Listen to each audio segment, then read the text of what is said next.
Welcome, everybody, to the Gimmick Infringement Podcast. I am Brad Winchester, and with me, as always, is my tag team partner, Tyler McDowell-Blanken, and a very special guest, Tyler. We have such a special guest. George Romero is back. Our listeners, our audience may recall, George was last with us to talk AEW. George, in the production meeting, we were trying to figure out if we had you on for the post-AEW Dynamite conversation in February. Maybe it was post-Double or Nothing in May. We didn't settle on an answer, but either way, it is so great to see you. Welcome back to the show. A lot has changed since we last saw you. You're a dad now, just wrapped up the high school football season. Welcome back. How you been? Yeah, thank you for having me. Yeah, a lot has changed, but for the good, or definitely for the better. Like you said, I'm currently a foster dad to a lovely baby girl. It's been like the greatest blessing ever. And then, yeah, our football team did pretty well, playing well into November for the first time. So we actually got to play. It means a big deal, like in Arizona, when you get to play into the cold weather and when you get to play in real football conditions again. Right. Yeah. So that's pretty cool. Yeah, those conditions don't just exist on Madden, right? It's actually chilly outside sometimes, and you and your colleagues did an amazing job over at Tinker Verde this year. Congratulations. Yeah, thank you. Made it to the Final Four in 2A, which was pretty Yeah, the awesome. furthest ever in school history, as well as winning the first region title in school history. Man. That's awesome. I didn't realize that part. That's really incredible. Salute Congrats. emojis. Yeah, George. Well, Brad, George, speaking of changes, it's something a little bit different for us. We are taking a break this week from our we're focusing mainly on pop culture this week. We're taking a quick aside, a quick adventure, a detour from the world of pro wrestling. Rest assured, we'll be back with those conversations next week. This week, it is all about pop culture. It is all about the show that everyone is talking about. Stranger Things. As promised, Brad and I are back, and we brought on George as our very, very special guest to review, to recap, to theorize all things Stranger Things. Volume 1 of season 5 dropped just a few days ago, Thanksgiving week, and we are here to discuss it all. Guys, we're going to be discussing favorite scenes, standout performers, theories that we have, and much, much more. George, we're going to kick it off with you here for Stranger Things season 5. What are your initial thoughts on the first 4 episodes presented to us as volume 1? Did it meet your expectations? So for those of you that have viewed already, I would say yes, but it took me a little bit of time to get there. So unfortunately, in the past few years, I've been kind of bummed with how series finales have happened or like gone. Like I've been burned by a couple in recent memory, but this show, I think, it is a slow burn, kind of like things take a little bit of time to set up and get to happening. So initially, like I wasn't feeling it quite at first. I was like, oh man, they have so much to live up to. How are they going to pack this all in? And I think even in going back to the production meeting, we talked about the varying episode like times. So really, this 4th episode was kind of like a mini movie, and I feel that's where it really took off, and that's what sold me the ticket for the entire season. Was okay. Now we're really getting into it. Mm-hmm. So yeah, at least for part 1, I think it lives up to the hype. You just gotta trust the process and get there. Trust the process. Sounds like a true coach, Brad, doesn't he? So proud of this guy. It sure does. Tyler, this is the real Survivor series, right? Like this is the who's gonna live, who's gonna die. We're all kind of scared. I actually had no problem with the way that it's set up. It was slow, it was methodical, but it was 18 months later. The end of season 4 was 18 months. It was actually several months, I think, later, and then or weeks or whatever it is, and then 18 months later, this season takes place. So it's been nearly 2 years since the events of Stranger Things season 4, and they've been under a military quarantine. What's life look like there? What's what's Dustin's responsibility to himself and to Eddie and his legacy, and how have these characters changed and how have they been getting along? Is 11 staying hidden? Is 11 and what's going on with that at all? And there's just so much to unpack that I think making it feel slow and making it feel the one thing I'll say is it felt tight, like gross, like everything was constricted. And I think that slow pacing really helped make it feel like, oh my gosh, this is just, come on. And I think that might have been the goal. It might not be, it might not have worked for everybody, but for me, I was like, this is oppressive. This is just bad. They're just sort of trapped here. And it's one of those things where it's like, it looks fine, right? They have food, they got water, they got structure, they have school going, they have all the things that look normal, but there's just underneath, literally in this case, underneath the surface, this everything is wrong. There's something deeply, deeply problematic going on here. And I enjoyed it. I enjoyed the sudden reveal, which I guess might be surprises, but of what's going on at the radio station, and that they've been actually going into the Upside Down on the regular to scout, to try to find Vecna. And they got this down to like a science. They did 37, I think. This is their 37th crawl. It just the first episode of the crawl. And just knowing like all of this monotony and all of this boring stuff. And suddenly they're like, nope, we're going to be here. Get the maps out. This is what we're doing. Get the transponder. And even they seem sick of it, which I think makes us feel sick of it. And I think a lot of it is you got the end of the world on the line. And right now we're watching Steve and Jonathan compete for Nancy.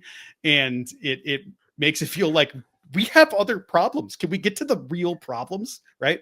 But I love that they focused on those characters and they give us something to bite into. Cause I think if they skip that, then it becomes about the action and not about just the story, but the characters within the story. I got to care about my people in it, or I don't want to watch. And I think they did a good job of really building that, so that when we finally got to that episode 4, which I totally agree, that set the whole season on fire.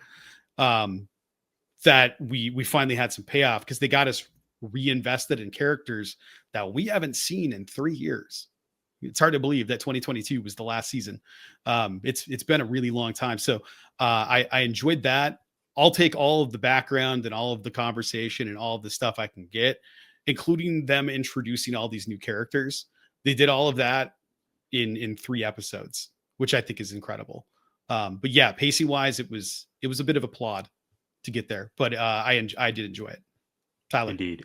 And predictably, this is already the #1 show on Netflix. Before we met, I was trying to look up if we have any information on the streaming numbers, how many people tuned in to Volume 1. I wasn't able to find that, but obviously this is a huge deal on the app itself, in our group chats.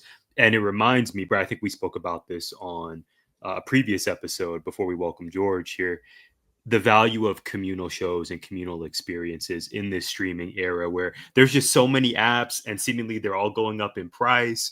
And for a peasant like me who's on the basic tier, I have to watch all these commercials. That's a separate promo of the week that I'll save for maybe a different recording, Brad. But I think about The Last Dance, right? When we were all going through it during COVID, and how seemingly everyone was tuning in and wanting to discuss that. There was even Tiger King. Do you guys remember that? That was only 5 years ago that all of us were consumed by the Tiger King show. There's even been White Lotus more recently, but Stranger Things hits different. It appeals to so many different generations. And I think what they've done here, the Duffer Brothers and the entire cast and ensemble, what they've done already with this first 4 episodes is really special. I was more akin to you, Brad, than I was for George on this one. I was locked in from Volume 1, Episode 1.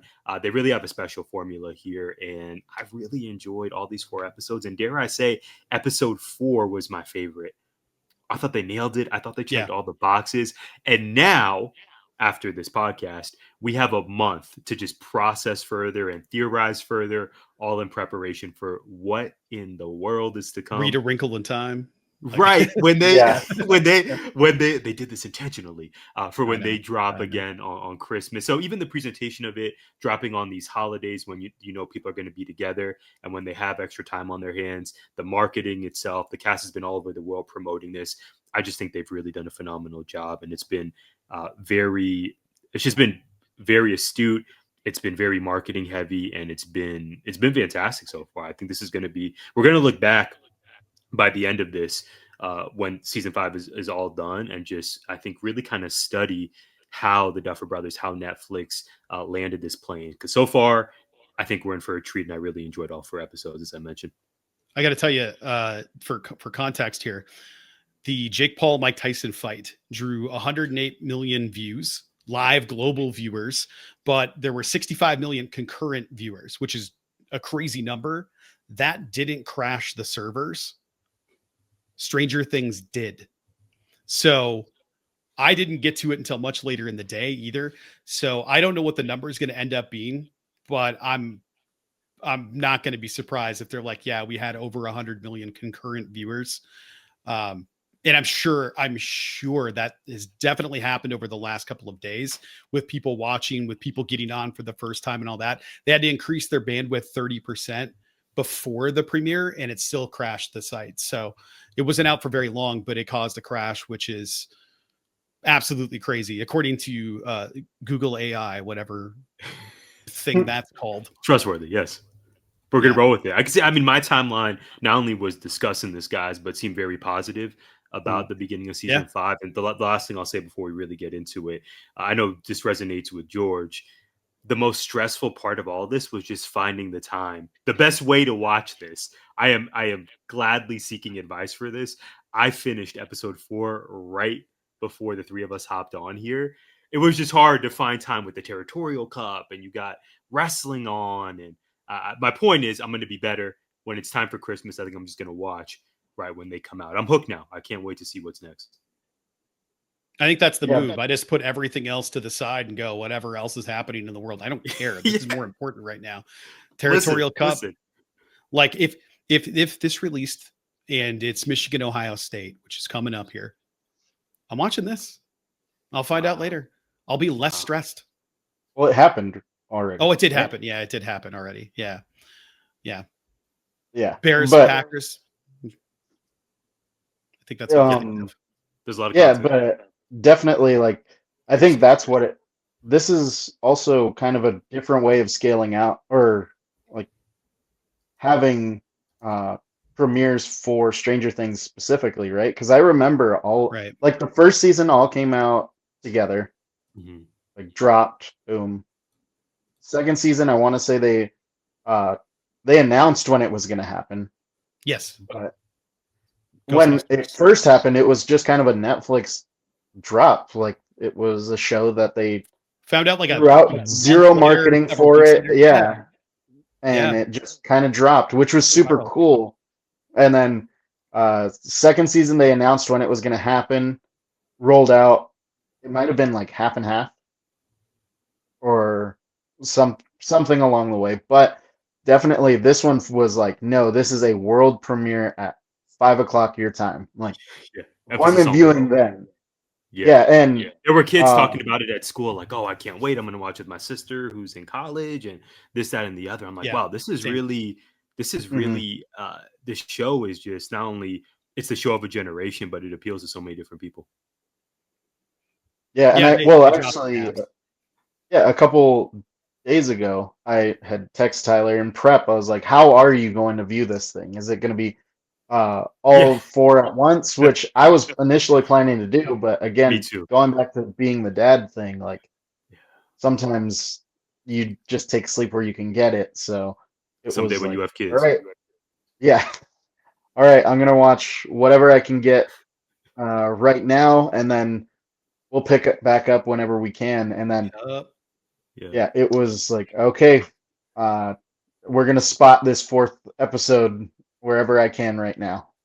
Yeah, that's also very intriguing to me before we get into our different categories, guys, that Netflix and the people behind Stranger Things have chosen this format to release the episode. So as you so astutely explained there, George, rather than releasing everything at once or releasing a new episode every week. Stranger Things is occupying this different area where, okay, we're going to release volume one, 4 episodes now, and then you got to wait a month till Christmas. And then I'm really eager to see post Stranger Things if there are other shows that follow that format, because I saw some people on the timeline just wanting the weekly drop or just give me everything right now. But Stranger Things can get away with doing whatever they want because we're all locked in. I wonder if they're going to create kind of a trend that shows may attempt to follow moving forward. But again, that's me thinking about the legacy of the show and what all that means. But before we get there, we need to deep dive into these first 4 episodes. George, we're going to start with you. We're going to discuss our first category here. What was your favorite scene from Volume 1, my friend? So I don't know if there's a favorite scene necessarily, but I love, like, kind of to touch on what Brad was saying, like the character development. I love how everyone's kind of taken a next step and like really grown into their own. Like I really do love the dynamic between Dustin and Steve this season. Like how it's a little bit more contentious because everyone thought like, oh, Steve's like the role model to him, where um now it's a little bit different dynamic because we saw what Eddie meant to him. And Mm-hmm. now it's a new dynamic because it's not quite that role model figure that we thought, because Eddie was that more like you can be out of your shell, you can like what you like and be you, where Steve's kind of given him the confidence factor but Yeah, never embraced him. 100%. And like actually with them, because I just thought of like me and my siblings when they were like yelling at each other in the and trying to chase the Demogorgon, but also like chase the signal, like yelling at each other, and then just completely losing the plot of like what they're doing, like and running into a what 100-foot wall. Like Mm-hmm. I thought that was so funny. Like them two, like no, we need to hash this out right now. Like what, and then losing sight of what's like real in that moment. Yeah. Yeah, 100%. Crashing into a flesh wall because they were all arguing with each other is certainly a thing that happened. I really enjoyed that scene. My favorite scene so far was from episode 1. We got to talk about Karen Wheeler.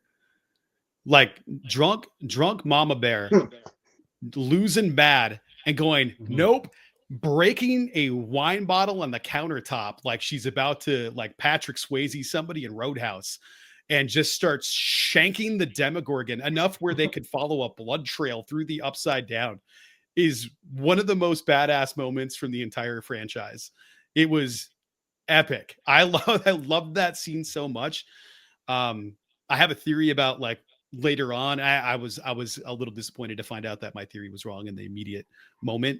I'll save that for later. But I thought, yeah, Karen coming out hot with that wine bottle to help protect her kids.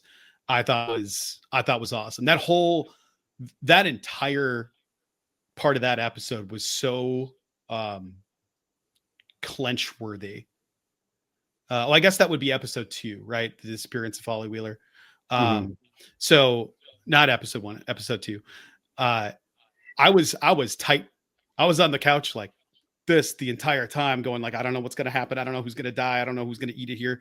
But the Demogorgon looking over the bathtub while they're holding their breath under the water, that shot alone, just start throwing trophies at it. Like this, if it holds the way it's holding right now, this is going to take some Emmys home.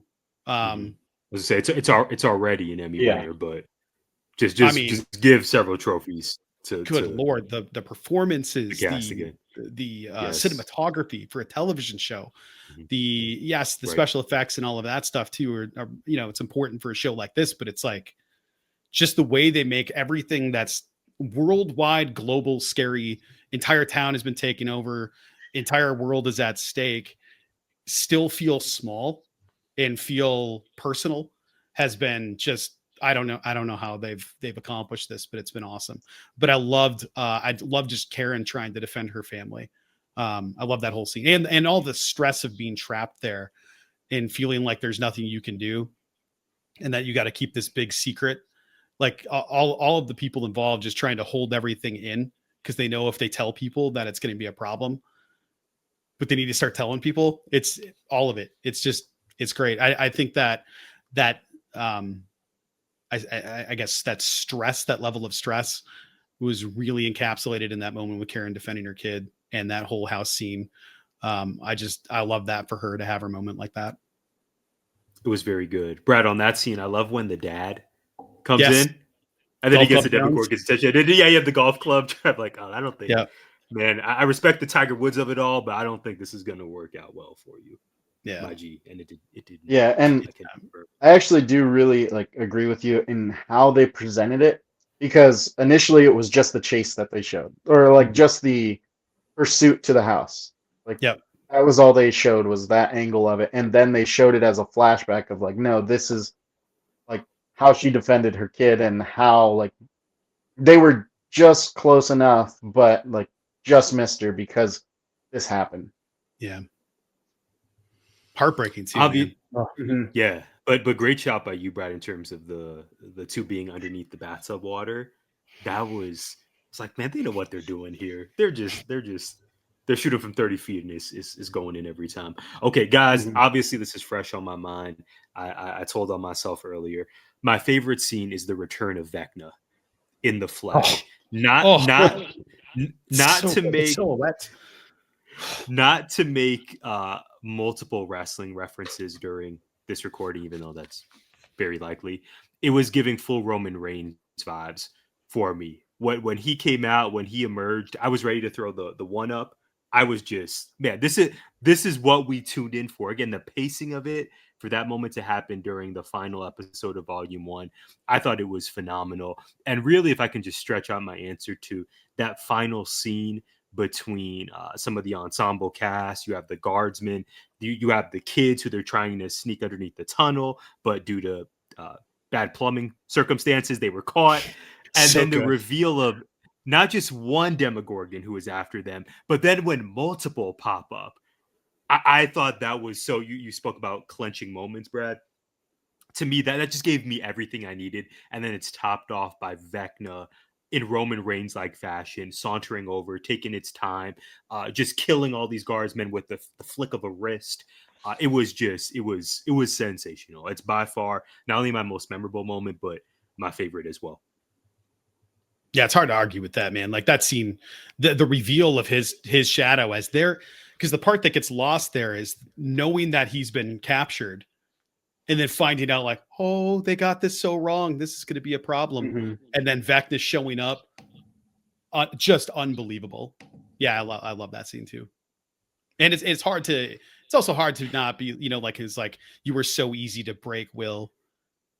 You were just the easiest one. Thank you. You were the first. And then because you have a weak mind. But then he said something about like a mind like mine, right? Because there's been parallels the entire time. There's the way Henry dressed when he was a little boy, the calling him a sensitive child, calling him different, like all of these, I've never felt like I belonged, all of these different things that Vecna Henry experienced, specifically not Vecna Henry, and Will experienced. And then, yeah, they are kind of the same person, but they're the same person, it turns out. And this is either we'll get into theory territory, but like a puppet master thing. But I loved that during that time we had Vecna coming out and the silhouette coming out while we find out who was in the tank, and all tied up by Sarah Connor over in the lab in the Upside Down. Yeah. Shout out to Linda Hamilton, by the way. I was thinking to myself, I wonder if Paul Heyman's going to pop up somewhere. Who is like, the wise man here, ladies and gentlemen? Yeah, I really thought is there maybe Paul Bearer more if we're going to pick. I was going to say it would have been great, like Netflix pulling their WWE strings, like really bringing those guys. Come on now, it's not impossible. Theory corner, maybe. I just worked myself into a Cody Rhodes going to show up as a Marine. That'll be, or it'll be Seth Rollins too. He can finally be a Marine in a movie like he was cast to be. He was a Falcon and Winter Soldier, but got cut. Isn't that the one? I Yeah. think so. Yeah. Sounds familiar. Yeah. Yeah. Well, I'll get us back here to Stranger Things. I got us to deviate, and now we are back. George, we're going to kick it back to you on this one. Biggest surprise of Volume 1? So there's two. There's the big switcheroo, obviously, with 8 being the one in the tank, which, again, I got to save some stuff for Theory Corner because I don't know how her power set initially ties in, especially in the Upside Down. But um, I think the second one, the biggest, like, is Will, like, just going off on some Demogorgons, like, uh, just absolutely annihilating everyone, like tapping into the hive mind and gaining control. Again, kind of pre-production meeting, we're talking about like they made Will kind of seem like not a throwaway, but like a very soft character, and then being told like, no, you need to embrace yourself by Robin is what really unlocks it for him. Like I really like uh, that scene, and to also end on him like just wiping the blood away, like he's ready to like Oof. now he's ready to go to war. Yeah. What a moment. I get chills What a thinking moment. about it. Yeah. Yeah. I just Yeah. same. It was I mean, it was masterful. that moment has to be the biggest surprise, right? Like that's the one. But outside of that, I gotta say, the biggest surprise for me, and as you were speaking to, I had an idea, and I was like, "Ooh, that might be theory territory." I gotta write something else down here. Um, Flesh wall. Okay, we'll come back to that later. So the Upside Down has helicopters. That's the part that got me. I was like, wait a second. Like we know that they have vehicles, we don't have all this stuff. I also think that the Upside Down, because it if it was created and it was either created, we still don't know who created it. We think it's 11. We don't know for sure. Because 11 created the gate, but we don't know if 11 created the actual flipped version of Hawkins in 1983, or if something else entirely did that we aren't seeing yet because Will did. Nancy saw a vision of a giant monster thing. Will made a painting of a giant monster thing, a 3-headed dragon, like the main bad guy in Dungeons and Dragons, I guess. To me, that's still Mind Flayer, but I don't know. It might not be. It could be something else entirely. I have absolutely no idea what to expect there. For all I know, that flesh wall thing is the cocoon for whatever giant monster thing is going to come out. And that's what that is. But it's that the Upside Down has got helicopters. They're doing all kinds of military operations in the Upside Down, which tracks. These people are lunatics. But I think right now, like, there's a lot of other surprises. Max being in whatever alternate reality that is. They're inside of Vecna's mind, which means Holly's probably all tied up with that like tube thing that Will had in his mouth. We don't know where Will got his powers, if they were innate and it had nothing to do with what Vecna did, or Vecna's given those kids powers so he can make a powered army to fight the powered army on the other side. I don't know.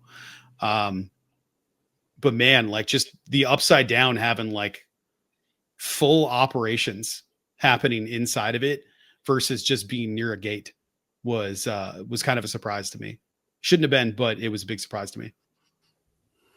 My biggest surprise is that no one from the ensemble cast perished during Volume 1, because there were multiple instances where I thought, okay, let's start with Hopper.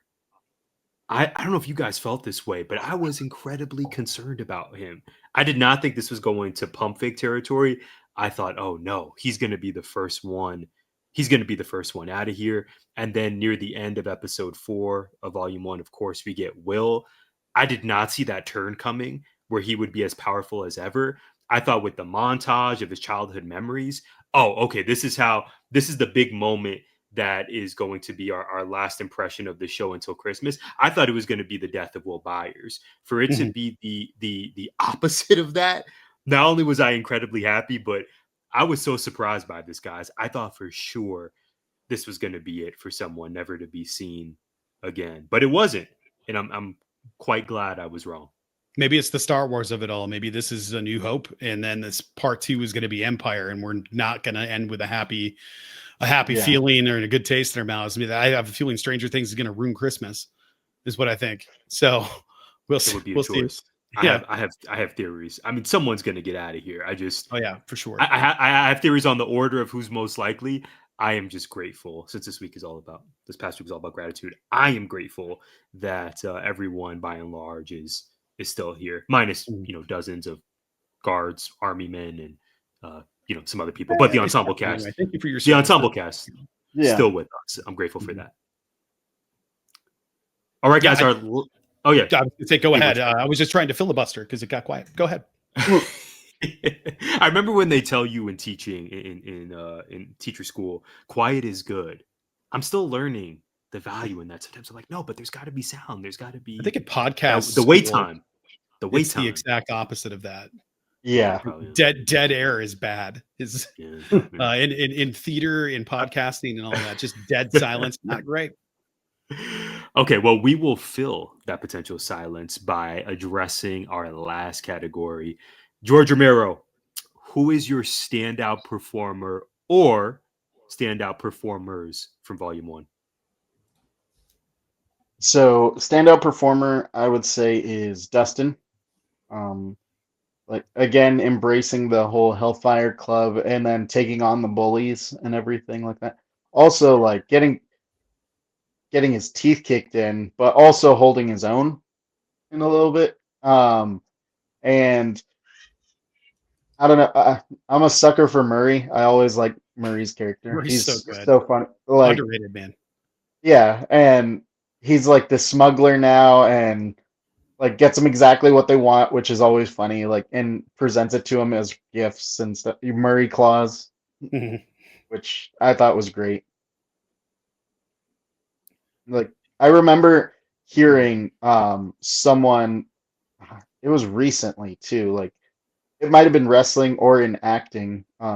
Actually, I think it was acting. It was SNL. Like, one of the performers was saying, like, it's not necessarily the number of lines you get, it's what you do with those lines.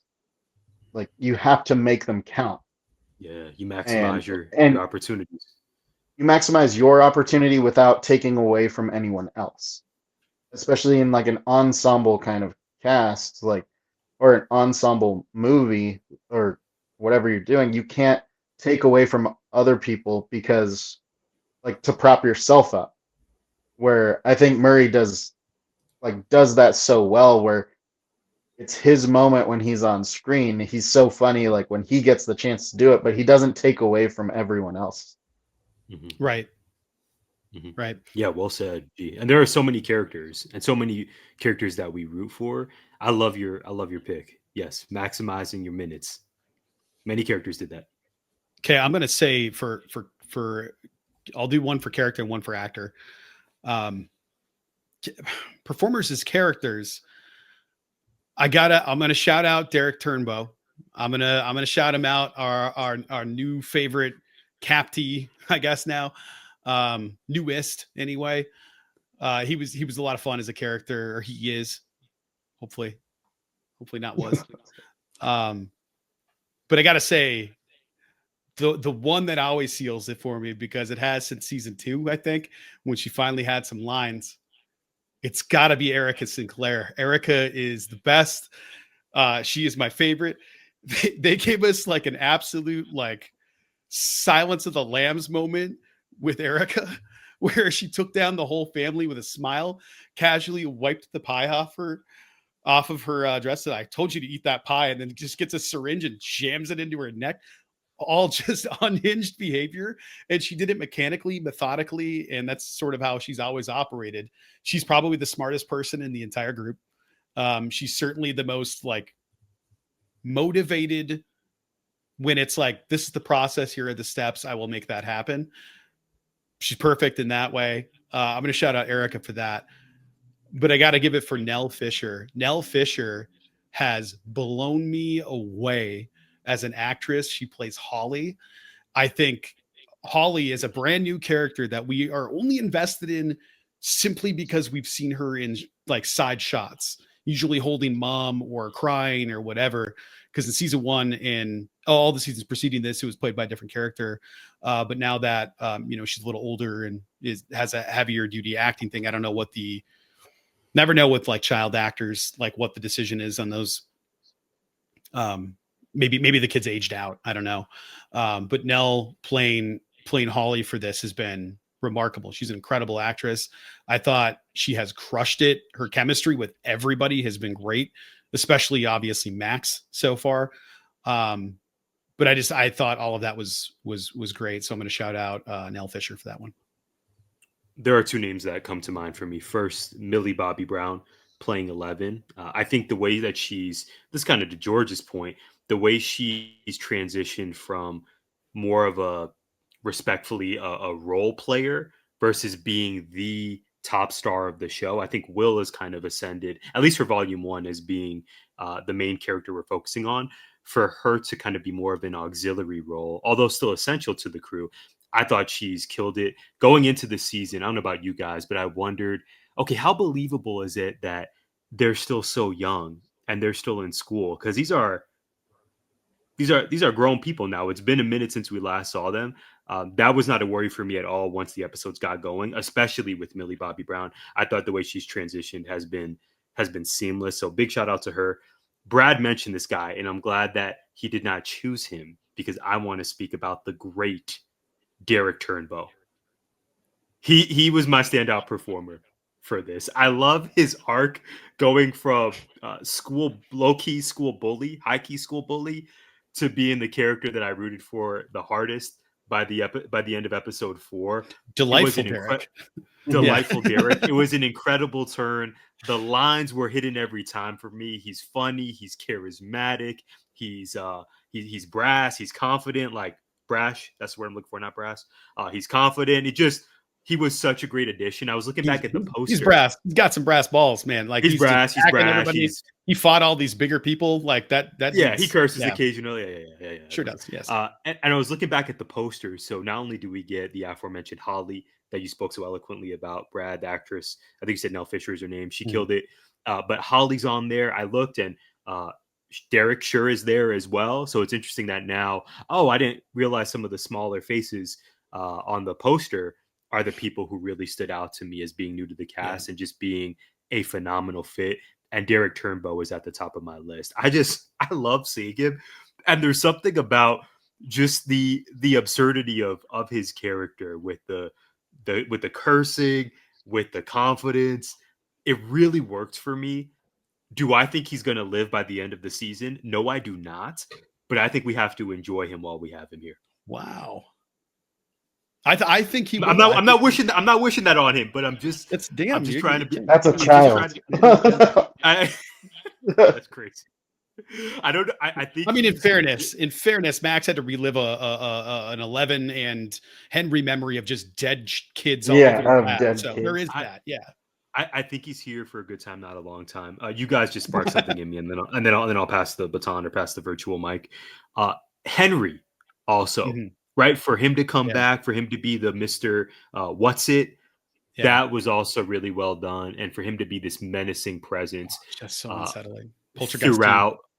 Yeah, for him to be this menacing presence in these final few episodes of the volume, that also worked really well for me. I think the actor also plays the role really well. But Derek Turnbow, he maximizes minutes, and he's my pick here. Yeah, the Poltergeist involvement. Yeah, have you guys seen? Have you seen Poltergeist 2? I've seen Poltergeist, not 2. So 2 is my pick for one of the scarier movies. But the way that Henry is portrayed, he's wearing the hat, reminds me so much of the old man in Poltergeist 2. If you know, you know. Let me know in the comments if you've seen this and you understand, because I feel like I'm onto something there. The way he walks, the presence, just all of it, trying to gaslight these kids into going, come with me. It'll be better here. Just come with me. All of it. Just every bit of it. Anyway, Tyler. It was working for you. Yeah, no. Before we get to Theory Corner, guys, I want to give a shout out to our audience. We want to know what you have thought of season 5 thus far, specifically volume 1. Of course, we also want to know your theories, which the guys will get into here in just a moment. Again, hit us up. Let us know here in the comments on YouTube if you're watching us there, or follow us at GIPod19 across the social spaces and let us know your observations, your takeaways, and again, your theories. I do want to give a shout out, gentlemen, to two of our audience members who sent their thoughts to us. We're going to start with Ashley Kirk. Shout out to Ashley. Ashley replied to us on Instagram and said, and I quote, okay, so I wrote a long explanation on each of the 4 episodes and all the things that I loved and all the Easter eggs that I noticed. And then it got deleted. It was good until it wasn't. So she says, so all I'm going to say is that it was some of the best television I've ever seen in my entire life. Go ahead, Ashley. And if you ever need a guest to talk about Stranger Things, she says I could literally talk about it for hours. You just wait, Ashley. Yes, we would love to have you on. And she did mention that she's so excited to hear our thoughts. Thank you for sharing, Ashley. And then also big shout out to Amaya Shelton. Let's go, Amaya. She wrote, shocking. Will at the end of the episode, at the end of episode 4 was just shocking. Like, who would have thought? Couldn't agree with you more, Amaya. Thank you so much for sharing your POV.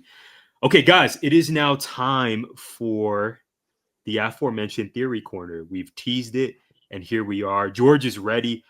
George, I'm going to kick it to you. What are your predictions for Volume 2 and beyond?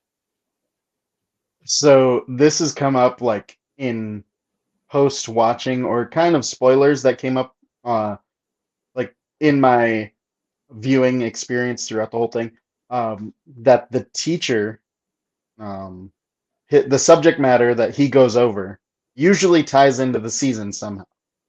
And he was talking about wormholes this time. Yep. So Yeah. I know what you're going to say. I saw it too. yeah, getting the, well, like they're going to try to get the upside down here. But I also, so for me, we were saying like how they parallel, how Stranger Things likes to parallel other movies or grab from other things. I don't know about you, but for me, this is totally off, like what they've done before, where like very 80s nostalgia kind of movies that they try to mimic. To me, I keep getting the Matrix vibes because it's like Will becoming like the one, or I don't know if you ever watched them, but the batteries, like that's what the humans are. They are batteries to these machines. I think the children that need to be stolen are a battery for the Mind Flayer to be able to open up that portal to wormhole to come over to like our universe. Like that's why he needs 12 specifically. And again, I think Brad's mentioned this before. I think the biggest twist is coming in the second, in part 2, that Vecna gets defeated, but Mind Flayer comes on. And Vecna was just kind of a puppet too. That's why he has a prison, like a mind prison. He, you don't put yourself into a locked box and thrown away. Someone does that to you. So I think the Mind Flayer's been running this whole thing the entire time. Vecna's been doing his business. Vecna's harvesting these kids for him so that he can make his like full return from not the upside down, but from what is it? Universe X or Dimension X or Universe, Dimension X. which He's it coming might be from an there. entirely separate thing, right? Like we don't. There was And the that's the where I think the dimension more and the wormhole, upside down, not the portals, because Demogorgons can open portals like Mhm. between the upside down. This needs to be like a wormhole that can, like maybe the upside down is an in between wormhole, not quite Yeah. the full fledged thing, but he needs something to pull him over. So that's my big theory. Also, my big theory is, I know we were talking about it, not all characters make it out, and to go along with my theme of like the Matrix, Will is like, I feel like his days are numbered on this show. He showed out this episode 4, but I feel like he's going to be gone by the end of this season. It's going to be like a big heroic gesture in my theory, it's going to be like an act of both saving his mom and Mike, and there's going to be a confession of love between Mike and but from Will to Mike before he does it. Yeah, they've been teasing that jealousy angle for a while, right? Like that. Mm-hmm. Yeah. Um, that's kind of I agree with you there. So one of the things that surprised me, and maybe you didn't see the thing that I saw, but I saw somebody take the teacher's drawing of the wormhole. Did you see this? So he drew the wormhole on a board, and it kind of created these outer concentric rings with an inner shape that's sort of thinner hourglass shaped, and it's exactly the same shape that Will drew. That looks like the mind flayer, but it's the shape of the wormhole drawing that he drew in season 1 or 2 when they were talking about wormholes. And I don't know what that means yet, but it's obviously related. But I agree with you. I think it's only the size of Hawkins, and that's why there's a wall around it. Dustin calculated that and was like, I only think it goes so far, and they've never really tried to go outside of that area. So why wouldn't they think it only goes so far? But I know that there's the campaign parallel at the beginning of season 4 where they were fighting Vecna in D&D. They did a roll. They couldn't get it. They rolled, I think, a 12. If you have 11 and you said that Will is probably the one. So all of the times are like, we're leaving the Shire. We're going to Mordor. There's all these Lord of the Rings parallels, all these Lord of the Rings references. I think one of my theories is Will is Gandalf the White in this scenario. He's the true one. And Henry was supposed to be. He was the original one, but he's Saruman in this situation where he became something perverted that wasn't supposed to be. And then out of that, the true white wizard, the good wizard out of all of this, or the good sorcerer in this case, is actually Will. He's the actual one, the one that needs to be there. They tried to roll to beat Vecna. They needed a 20 to win, right? The 20 was going to do it. They rolled a 12. That's 11 plus 1. You got 12. What do you need to get to 20? You need 8, and they just unlocked her. So I think we have all of these now to win. I'm sure there's references there. They're big on numbers. Okay, the wall. I don't know what's going on there. I had a good thought. It's gone. I even wrote it down. I wrote flesh wall. I can't even remember what it was for now. It's just. I think you even gone. said it earlier in the episode as well. Yeah. I remember that. Yeah. I just can't remember what it was for. It's gone. It was. Yeah, it's definitely gone. But I had an idea about what the wall was. It'll come back to me probably later. Probably too late. So I have a brief summary for those that don't have time or never read A Wrinkle in Time. So Meg is the main essential character in here, and her and her brother are trapped in the in Camazotes, and the brother has been controlled by whatever it is, this dark force. So Meg escapes Camazotes by using her love for her brother, Charles Wallace, to break him free from the control of it. While Meg initially struggles against its mental pressure, she realizes she has an advantage. She possesses love and emotion that it, being a force of evil and conformity, cannot understand or withstand. By intensely focusing on her love for Charles, she frees him, and they escape together along with their father and Calvin. I think that this is going to be the Lucas Max. We're going to get you there. That's how they're going to escape, but she's going to help Holly get out through that same means. And I mean, they always do this. They always make the reference and they parallel that reference. Finally, I don't think it's anything. I just really wanted to say shout out to Bob, man. Hero season 2. Bob's a superhero. We got one tiny Bob reference this season so far, and they've been doing a good job of trying to keep that up in all the seasons. I think it was Dustin talking about the plan and going easy peasy. And that made me super happy when I heard that, because I was like, oh, what a great Bob shout. I'm with you, though. I think Will dies, but we know that. Okay, final thought, and then I'll toss it to you, Tyler. I know I'm taking up a lot of time here, but I had a lot of theories. We saw Vecna kind of resurrect a bunch of dead Demogorgons, right? Okay, so we have to assume. So we have to assume that Vecna's power then is the ability to control the dead or resurrect the dead. I don't think we've seen the last of Eddie Munson. Wow. But I'm not saying that he's going to come back as like Evil Eddie either, because if Vecna has that power and Will's the same, I'm just saying. I'm just saying. That's all I got for it. Wow. I don't think we're going to see Billy. Wow. Okay. But if we do, it'll I be mean, in Max's head or a flashback or something like that. yeah, I'm okay. So, yeah, I'm okay. I'd I'm be okay fine with a that, Billy reference. I don't think Billy's getting resurrected. Wow. Yeah. This is giving me volume 3 vibes. Maybe that is to come. All right, guys. I have one major theory here. I love what you guys mentioned. So thorough. I'm thinking about everything you said. I cannot shake the feeling that Will Byers isn't the only member of the Byers family who is not long for this world or any of the worlds that we're seeing. I think I think Joyce Byers is going to perish. Not only during this season, but in volume 2. So if we're gonna lead into I know. If we're gonna lead into volume 3 with all cards on the table, what can really just give Will the extra motivation to, alongside 11 and the entire crew, take down Vecna or take down the Mind Flare? I think it's gonna be the end or the death of his mom, of Joyce Byers, played by the phenomenal Winona Ryder.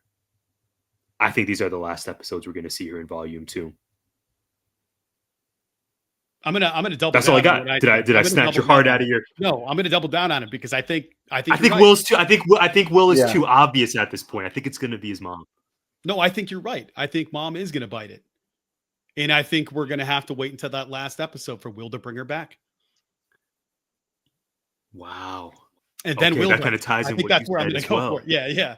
Wow. I still think I love the tie-in. I Will love a noble the sacrifice, but he's gonna save everybody he can, and right. go out guns a blazing. And who knows? Maybe that's not it. Maybe it's going to end on a cliffhanger. Maybe Will evaporates the way that 11 did at the end of the first season by closing the gates and stuff. And maybe from there on we get a flash forward and it's the search for Will Byers begins, and that's what their next mission is. And who knows? Who can say? It sounds like we are in agreement though that, and maybe this is kind of a hot button debate online with this particular show. I think with a show like Stranger Things, some main characters we root for have to perish by the end of this. Would you guys agree? Yeah. I think people have to like go. that's the I just wonder only. if Will is too obvious at this point, or Well, if it would be a misfire early if they on, don't kill him. and earlier on, I think you have to have stakes. Otherwise, but Yes. like they made me care about side characters real quick with Karen and Ted, like real quick. So yeah, I think they did a good job setting up that nobody is safe. Just right away, where Karen, Yes. but they lived, but they're Right. they're in the they're in the ER, and they are I don't know. Ted's how is Ted worse off than Karen right now? I'm not really sure what's going on there. Ted's a big baby, I guess. Karen had her larynx crushed. Ted got tossed into another room, it looked like. I mean, he got slashed up, but he just got thrown aside. Karen got carved, like just carved up. And she was hammered. So maybe that's what kept her alive. I don't know. She's a gangster. Yeah, she went out. She Yeah. went out completely on her shield. Yeah. Guys, this would not be an episode of Gimmick Infringement if we did not close with one simple question. What did we miss? I want to give you my list, then we'll kick it to you, George, and then we'll close with Brad. I have a few thoughts, but really more so winners from volume 1 that I want to share with you and hear what you think. Okay, my first winner from volume 1, dad strength. When we saw Jim Hopper every time, I just believe that he can conquer anyone. He's got that dad strength. He's got that heroism. Dad strength was a big winner for me, and he's still alive as we enter volume 2. I'm very excited about this. My second winner, Kate Bush, 1985's Running Up That Hill. I love it the same way I did the first time I heard it. And it was played several times during volume 1. I need more of it. Shout out Kate Bush and shout out to that phenomenal song. Next, describing field trips as learning expeditions. I'm going to start using that. Yeah. I like that. I had the same reaction. Yeah. I like that a whole lot. Yeah. Sticking with the school theme, I want to tailor this to the two gentlemen I'm with. Sticking with the school theme, one more. I have two total. JanSport backpacks, big winner for me. So not only were they the backpack of choice for kids in the 80s, but they still have the market corner today. Has JanSport just been running the game since backpacks were invented? All the cool kids have JanSports. Feels like it. Yeah, feels like it. Feels like it. I feel like It I've sure does. in high school I had a JanSport like 3 years in a row, Me and too. it was the same JanSport. Yeah, me like too. the longevity of them. Yep. Yeah. Mhm. There you go. All my crushes had JanSports. Yeah, it's a thing. My final winner, fellas, phallic humor. Phallic So much humor of just it. That works. tunnel, my goodness. It's just where they were Just- the tunnel and we're Which gonna you have a soften bunch it, of we're gonna make it. teenagers. Yeah, You're right. Like It just it works. makes It- it's kind of shocking it hasn't been more of it, considering it's a bunch of teenage boys. Like, yeah, that was It worked in the 80s. It works now. Not saying I want to hear that in the classroom, but for this television show for entertainment, when it's used so sparingly, it can be very effective. George, what did we miss? Any final notes, final thoughts? so I think we missed a big one, and you'll notice by the hat that I'm adorning this episode. For those viewing on YouTube, the biggest winner, I think, of the weekend was the University of Arizona Wildcats beating ASU yeah. up north, and handily, in my opinion. Like, second half was our half. And Stokes, I mean, absolutely mossing a dude. That was great. That was impressive. unbelievable. over the and then doing the head top celebration. Yes. Okay, And that's like, tough. I feel like in being a part of that culture, like with football and everything, it's overused, but that is definition of a head top right there. Guys, watch that, Yeah. and that is a head top. It gave me NFL Street vibes. You guys remember that video game? I think Yeah. Ricky Williams was on one of the covers. Yep. Mhm. Yeah, it gave me those vibes. Bear down. It's a great victory. The cup is back in Tucson. Yes. Brad, what did we miss? Not my favorite football team. Yep, definitely not.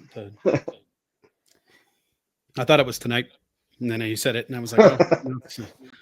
I thought, is it by more than 20? Nope, I can live with that. I'll take the L. 5 years straight or whatever it was. I'll take that. I don't really have a lot. There's probably a million things. I'll say I could say we didn't talk about the Thanksgiving Day parade enough for me, but only because I had to watch it a lot. And my Pistons win streak was snapped, but after 13 straight wins, they were going into yesterday, I think 15-2. That's incredible. So I'm high on life right now, but I think they dropped another one. So I'm a little down, starting to get a little concerned, but I have hope that they'll turn it around. They're still a very good team. They're still an incredibly young team. So excited about that. In terms of Stranger Things and Netflix and all the other stuff they got going on, I think we missed a ton. I'm going to go do a rewatch. Just like that. I love it. I'm not mad. Yeah, we'll have whatsoever. notes for the next time. Yep, absolutely. We sure will. Well, speaking of the next time, we will see you all next week for a pro wrestling and pop culture based edition of Gimmick Infringement. George, thank you so much for joining us. We will see you all after Christmas for our next Stranger Things review. We appreciate you being here, and we'll see you soon. Gimmick Infringement is a part of 19 Media Group. You can listen to us on Apple, Spotify, iHeartRadio, or wherever you find podcasts. You can also find us on YouTube via the 19 Media Group channel. Please like, subscribe, comment, and share.